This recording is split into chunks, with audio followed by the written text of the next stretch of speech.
Hari pertama pria itu masuk kelas. Dia menamparkan lengan gurunya, dan tanpa malu mengaku sedang memukul nyamuk. Semua orang mengira itu hanya alasan untuk menyentuhnya. Namun kenyataannya, dia hanya ingin mengambil darah yang dihisap nyamuk itu. Karena saat gurunya masuk, dia menyadari bahwa tubuh gurunya adalah tubuh spiritual bawaan yang langka. Hanya dengan setetes darahnya, dia bisa membuat pil iblis kembali dan meningkatkan kekuatannya secara drastis. Dia juga bukan berasal dari dunia ini, melainkan Raja Iblis dari neraka. Saat menghadapi penguasa alam semesta yang tak terkalahkan, kekasihnya mengorbankan diri untuk membantunya melarikan diri. Kekasihnya menanggung semua amarah sang penguasa. Saat dia membuka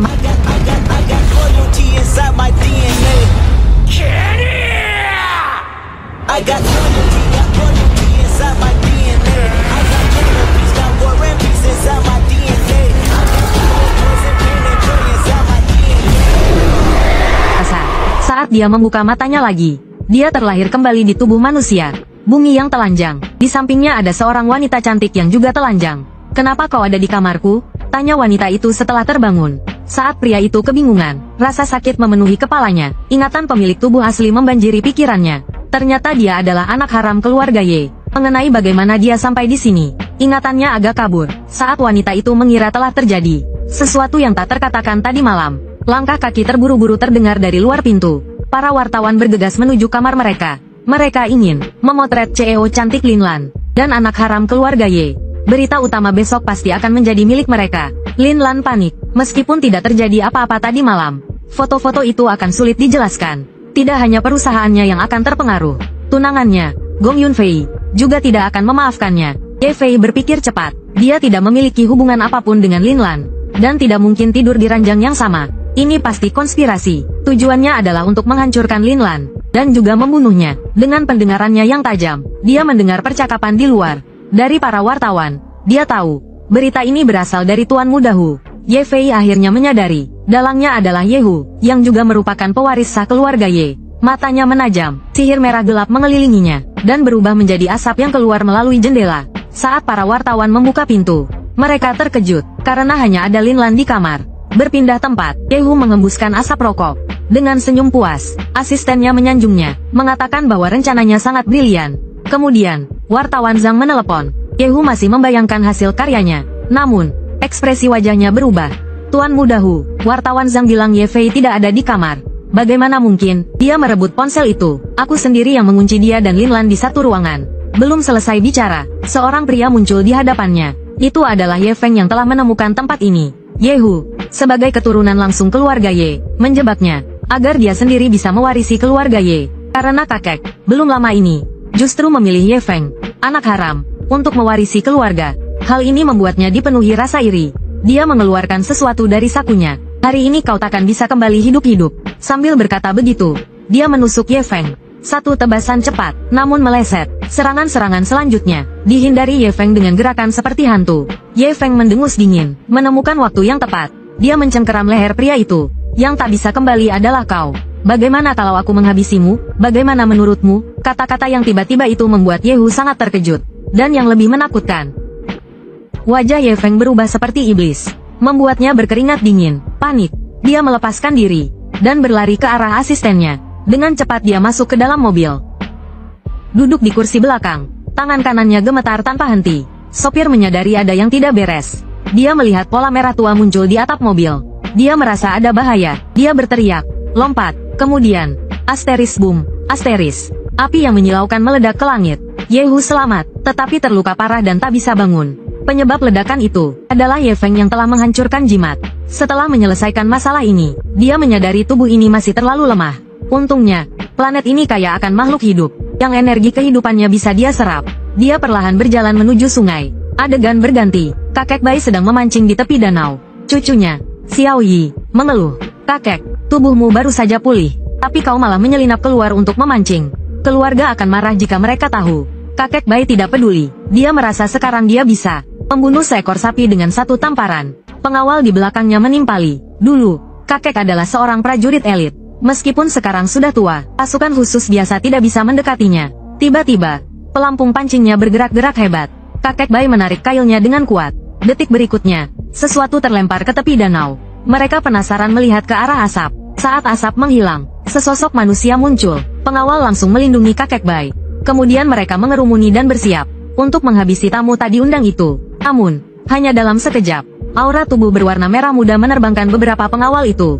Melihat situasi yang buruk, Paman Zong, yang merupakan orang terakhir yang tersisa, terpaksa turun tangan sendiri. Dengan gerakan yang lincah, ia melompat ke udara dan menendang ke arah kepala Ye Feng. Namun yang mengejutkannya, Ye Feng menangkis tendangannya tanpa mengubah ekspresi wajahnya. Padahal, dia adalah juara 3 kali berturut-turut dalam pertandingan bela diri di pasukan khusus.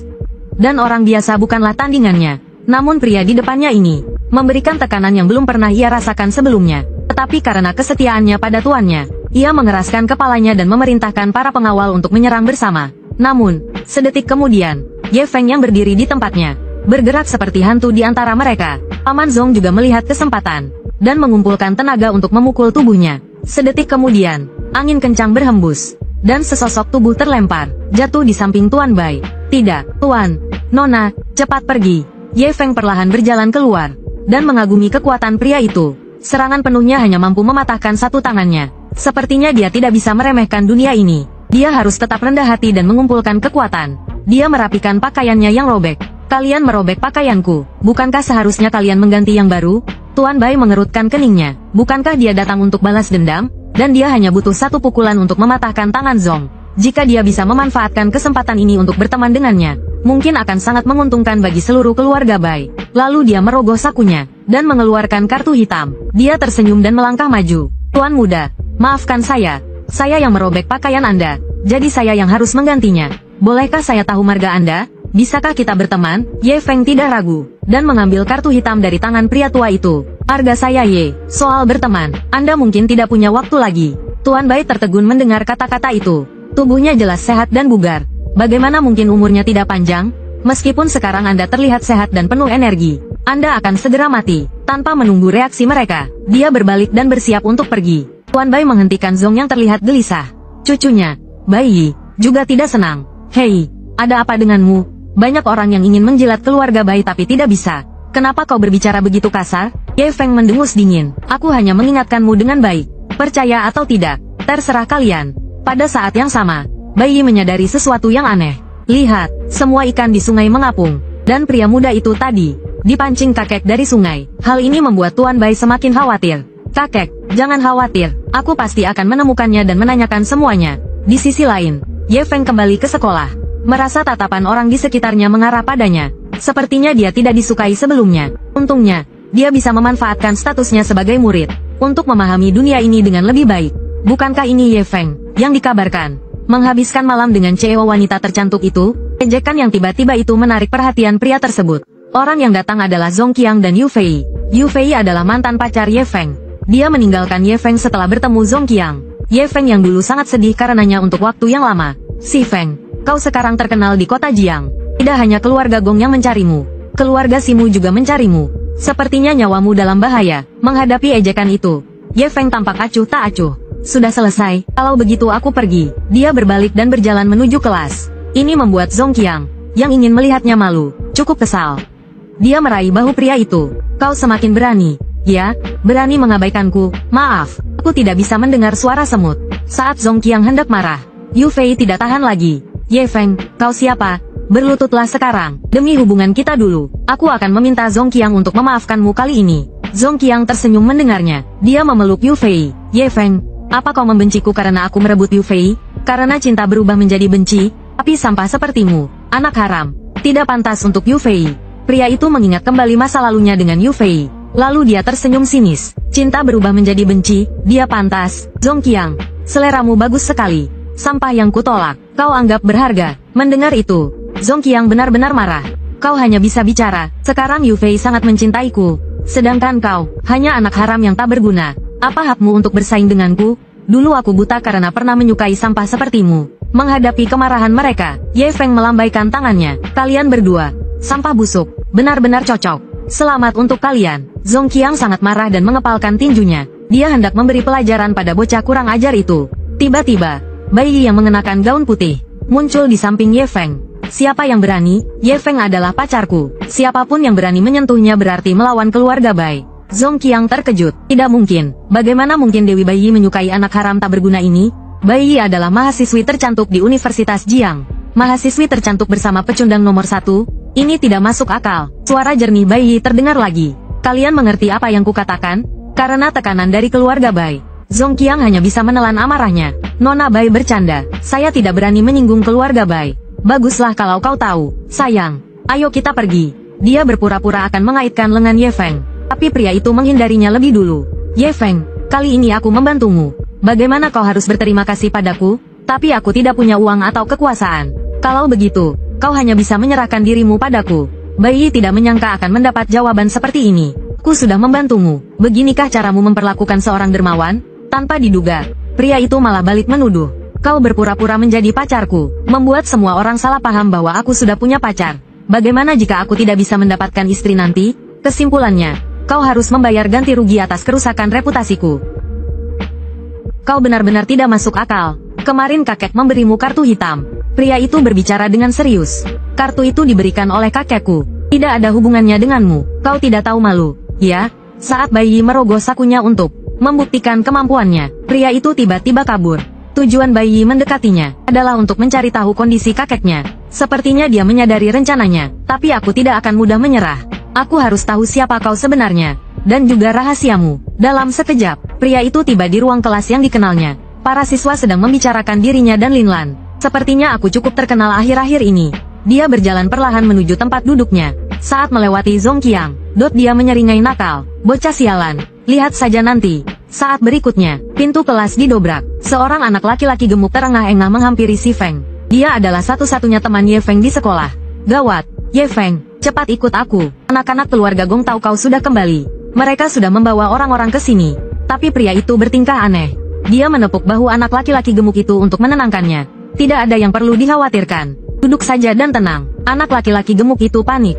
Tuan muda keluarga Gong itu, demi menyenangkan Gong Yunfei, ingin sekali menghancurkanmu. Belum selesai bicara, 3 tamu tadi undang masuk ke kelas. Mana Ye Feng? Zhong Qiang senang sekali. Dia berdiri dengan penuh semangat, lalu menunjuk pria di belakangnya. Kap Wu, dia Ye Feng.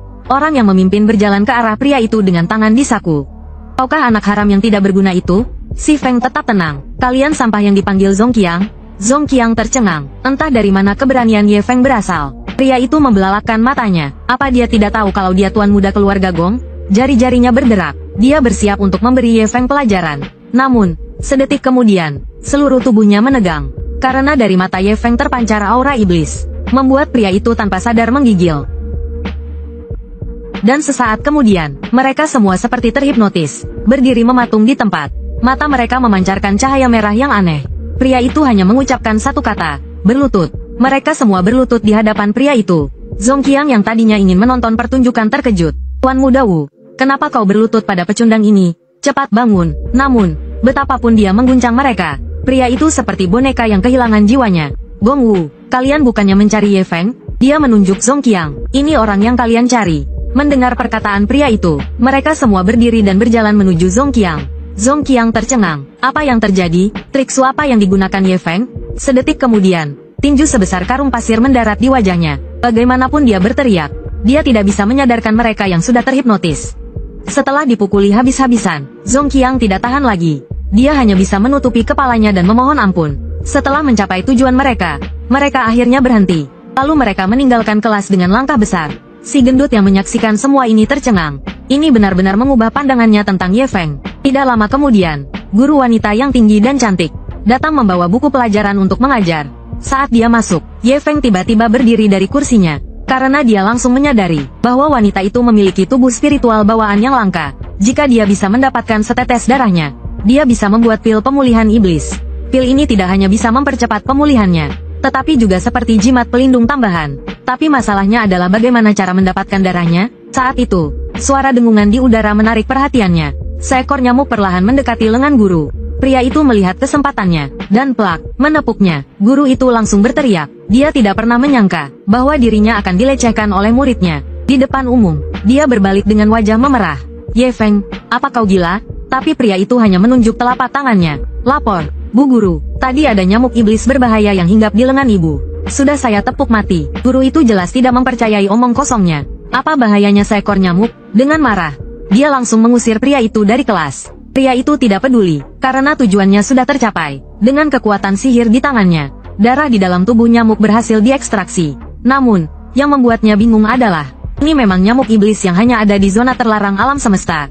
Siapa yang membawa makhluk ini ke planet biru? Adegan berganti. Pria itu diundang si gemuk ke bar. Begitu bertemu, si gemuk langsung memeluknya dan menangis terseduh-seduh. Ternyata dia baru saja putus dengan pacarnya. Yang lebih mengejutkan lagi, alasan mereka putus adalah karena pacarnya mengejek Ye Feng. Pria itu tidak menyangka si gemuk begitu setia kawan. Sepertinya dia teman yang baik. Si gemuk yang sedang sedih memutuskan untuk minum untuk melupakan masalahnya. Pemilik bar ini dipanggil Kak Mawar.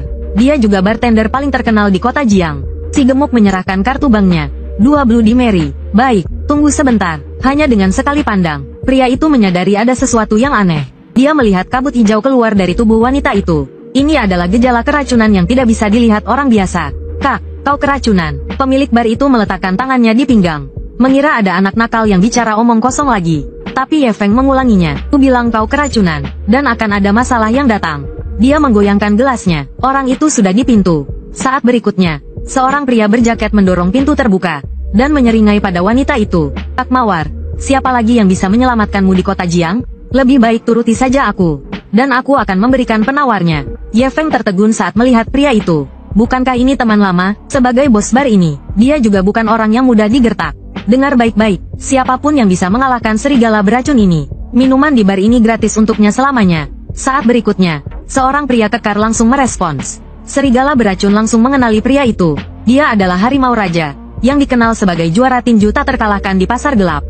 Saat keduanya berhadapan, pertarungan pun dimulai. Harimau Raja dengan cepat mengayunkan tinjunya ke arah serigala beracun. Tepat sebelum tinjunya mengenai, pria itu menghindar dan berhasil berada di belakangnya.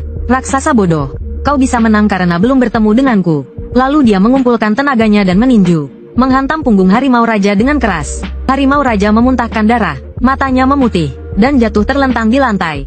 Pria itu menginjaknya dengan ekspresi arogan. Kak Mawar, siapa lagi yang akan membantumu? Akan berakhir seperti ini. Wanita itu langsung terlihat kesulitan. Saat serigala beracun mengira dia akan menang, Ye Feng yang duduk di bar perlahan berkata, serigala beracun, kau masih ingat aku? Pria itu terlihat bingung. Aku tidak peduli siapa kau. Minggir. Dia mengulurkan tangannya seolah akan melempar pria itu ke samping.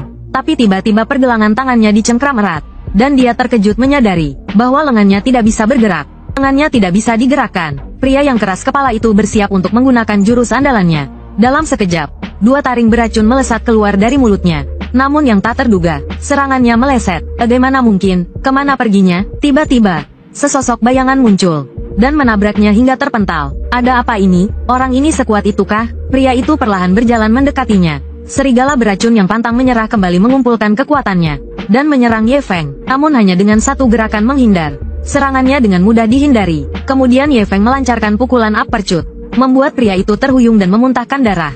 Ia terjatuh ke tanah. Serigala beracun, sekarang kau ingat siapa aku? Pria itu tidak menjawab. Malah, ia memadatkan racunnya menjadi 2 jarum beracun dan melemparkannya ke arah Ye Feng. Tapi Ye Feng sudah bersiap. Melihat serigala beracun yang tak menyerah, pria itu menghentakkan kakinya ke tanah dan melancarkan pukulan kuat yang membuat tanah retak. Serigala beracun yang menghindari serangan itu menjepit jarum beracun di antara jarinya, lalu melemparkannya dengan kuat. Serangan mendadak itu membuat Ye Feng terhuyung ke belakang. Saat ia tertawa karena mengira serangannya berhasil, gerakan Ye Feng selanjutnya mengejutkannya. Tak disangka, ia menangkap jarum beracun itu dengan mulutnya. Saat ia masih terkejut, sebuah tangan besar melayang ke arahnya. Dampak yang besar membuat lubang besar di dinding. Saat asap menghilang, serigala beracun terduduk lemas di tanah.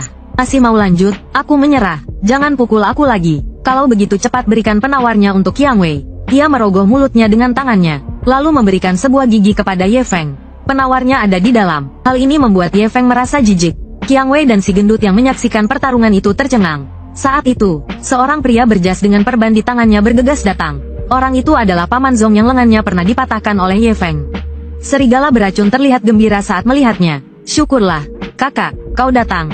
Ada bocah di sini yang menggangguku, dan sama sekali tidak menghormatimu. Namun, saat melihat pria itu, ekspresi serius Paman Zong berubah menjadi sangat hormat. Tuan Ye, ia membungkuk dan menyapa, sambil menekan kepala anak buahnya untuk ikut membungkuk. Sementara itu, Ye Feng menanyakan tentang lengannya. Berkat belas kasihmu waktu itu, lenganku masih bisa diselamatkan. Mendengar kabar mengejutkan ini, serigala beracun sangat terkejut. Namun, ekspresi Paman Zong berubah menjadi khawatir. Tuan Ye, sebenarnya kedatanganku kali ini adalah untuk mencarimu. Sepertinya ini tentang kakekmu. Kau benar, ekspresinya terlihat cemas. Akhir-akhir ini, kesehatan Tuan Besar semakin memburuk. Dan di tubuhnya, saat itu juga, Ye Feng menyela. Muncul banyak bintik hitam. Dia tidak bisa berdiri, dan mengalami kejang otot di malam hari. Persis seperti gejala yang Anda sebutkan. Tuan Ye, bisakah Anda menyelamatkan Tuan Jie saya? Pria itu tahu betul semua ini. Karena ini adalah gejala setelah digigit nyamuk iblis. Sebenarnya aku tak ingin ikut campur. Tapi nonamu pernah membantuku. Anggap saja ini sebagai balas budiku. Aku akan melakukan persiapan. Datanglah lagi 3 hari lagi. Paman Zong segera membungkuk. Terima kasih, Tuan Ye. Lalu dia memberi perintah pada Dulang. Lang kecil, mulai sekarang, kau harus mengikuti perintah Tuan Ye. Dulang baru menyadari betapa bodohnya perilakunya sebelumnya. Bahkan kakaknya sendiri memintanya untuk melayaninya. Menyinggung orang penting akan membuat hidupnya sulit. Hanya berpikir sejenak, dia berlutut dengan satu kaki di depan Ye Feng. Dulang memberi hormat, bos. Tapi pria itu menunjuk ke arah pria gemuk di belakangnya. Jangan hormati aku, hormati dia. Dulang merasa lega, dan berlari kecil untuk memberi hormat pada bos barunya.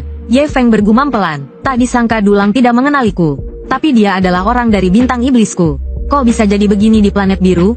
Pasti ada sesuatu yang tidak ku ketahui. Tapi yang terpenting sekarang, adalah nyamuk iblis yang merepotkan ini. Barusan, saat meninggalkan bar, Ye Feng melihat sosok yang familiar. Lin Lan berjalan sempoyongan di jalan kecil yang gelap.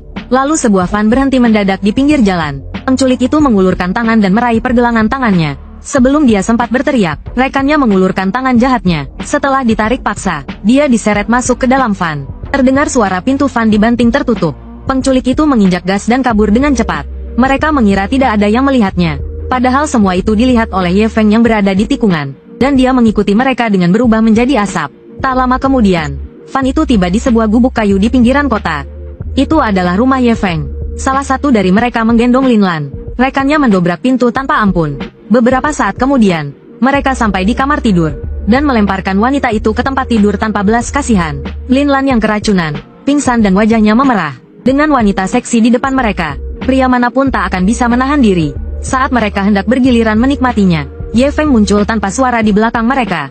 Tak perlu satu persatu. Kalian serang aku bersamaan. Suara tiba-tiba itu menarik perhatian mereka. Mereka menoleh dan melihat Ye Feng si pecundang. Mereka sedang mencari kambing hitam. Dan dia datang sendiri. Kalian akan menyaksikan pertunjukan menarik secara gratis. Setelah berkata demikian, pria itu memerintahkan anak buahnya untuk menghajarnya. Saat berikutnya, si gemuk mengayunkan tinjunya ke arah Ye Feng. Namun, dengan mudah dihindari oleh pria itu hanya dengan gerakan menyamping.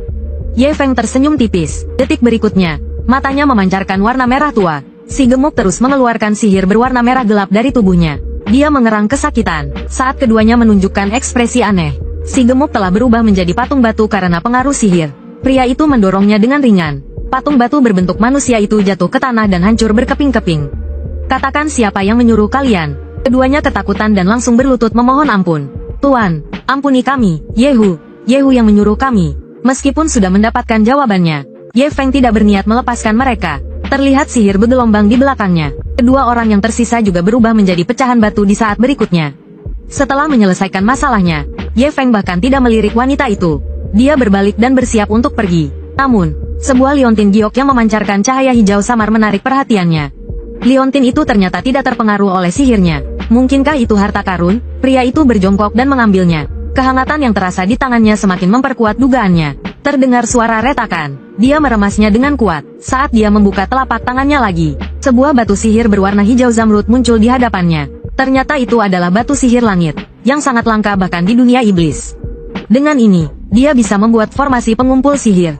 Kecepatan pemulihannya bisa meningkat pesat. Memikirkan hal itu, dia bergegas menuju halaman belakang rumah. Sama sekali tidak peduli dengan CEO cantik yang pingsan di tempat tidur.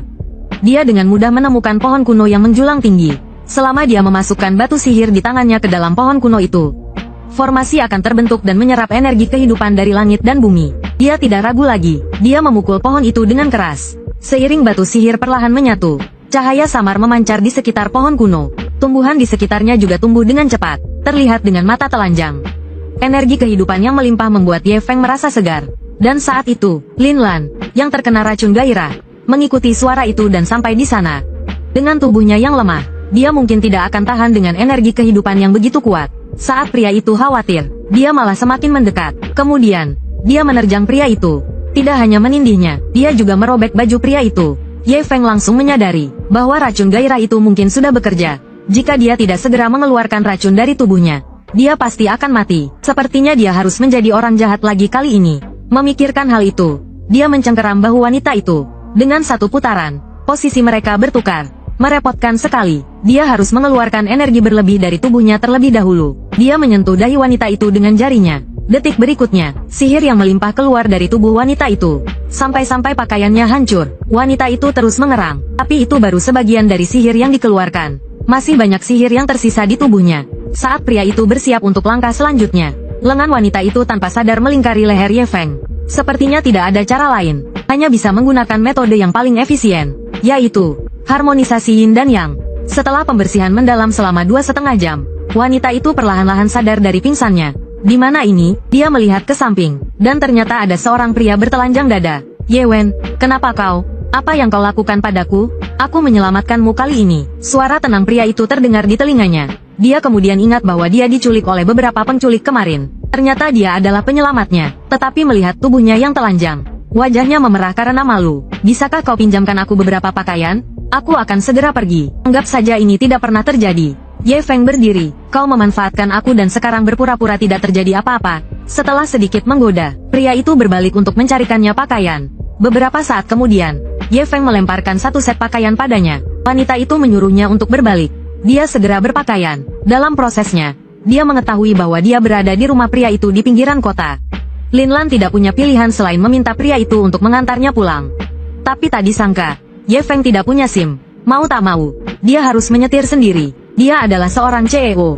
Tapi sekarang dia menjadi sopir untuk anak haram keluarga Ye. Tapi tidak ada cara lain.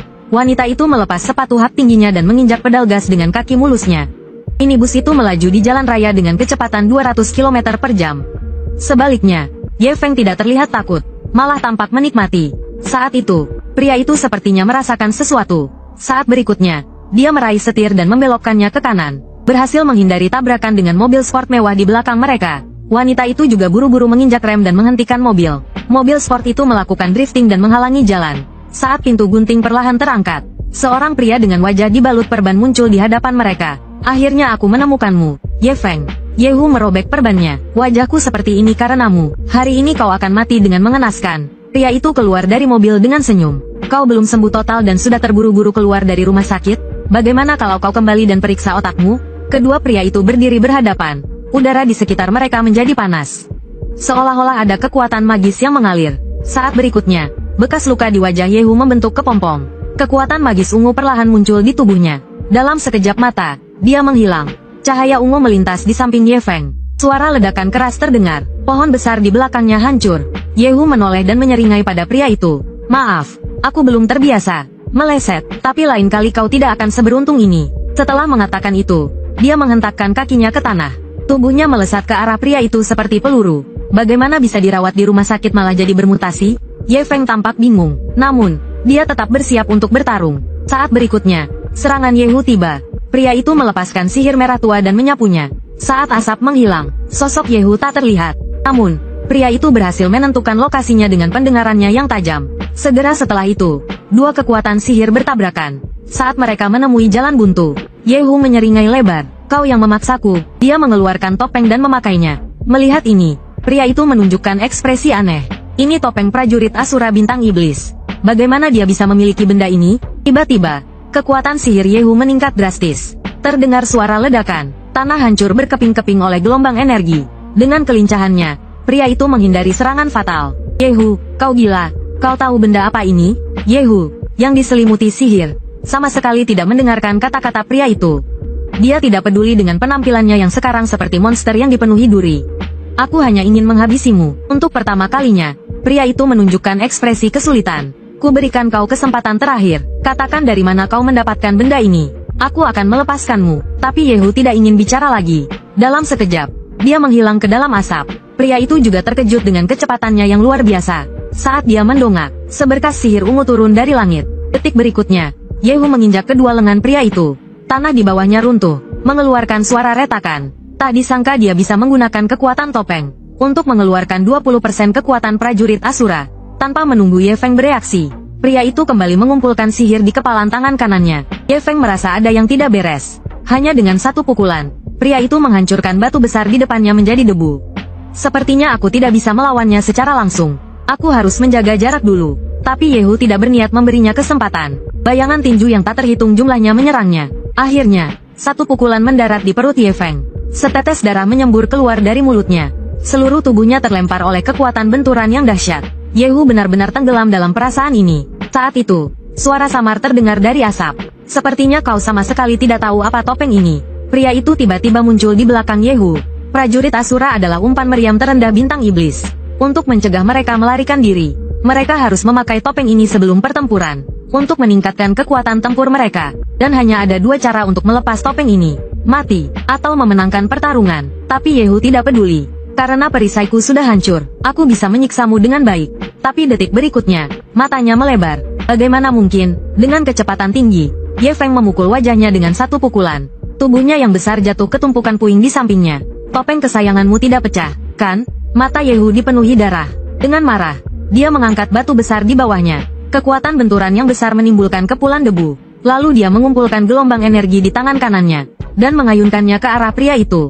Dua tinju, satu besar dan satu kecil, bertabrakan lagi. Namun tak disangka, kali ini Yehu, yang biasanya mendominasi, justru terdesak. Sihir merah gelap menggerogoti seluruh lengannya. Jubah hitam pria itu melayang jatuh ke tanah. Yehu sangat marah. Dia meraung tak terima. Dengan mengorbankan kekuatan hidupnya, tubuhnya yang besar membengkak kembali. Raungan kesakitannya menggema di langit. Pria itu hanya tersenyum sinis. Tergerogoti topeng Asura sedalam ini. Sudah tak ada harapan lagi. Biar aku akhiri penderitaanmu. Ye Feng mengayunkan cakarnya. Tubuh sebesar gunung itu terbelah menjadi dua. Lalu jatuh terbanting ke tanah. Pria itu perlahan mendekati Yehu. Dari mana dia mendapatkan topeng Asura? Untuk menemukan jawabannya, Ye Feng menggunakan teknik pencari jiwa. Ia menarik jiwa pria itu yang belum sepenuhnya menghilang dari tubuhnya. Lalu menelannya dalam sekali teguk. Ia kemudian mencari di ingatan Yehu. Sebuah mata iblis yang dalam muncul di benaknya. Mungkinkah ini Tuan Muda Gong? Setelah menyelesaikan Yehu, pria itu menepuk-nepuk debu di bajunya. Suka dengan cerita ini? Klik like, komen, dan subscribe. Nantikan cerita seru lainnya. Terima kasih.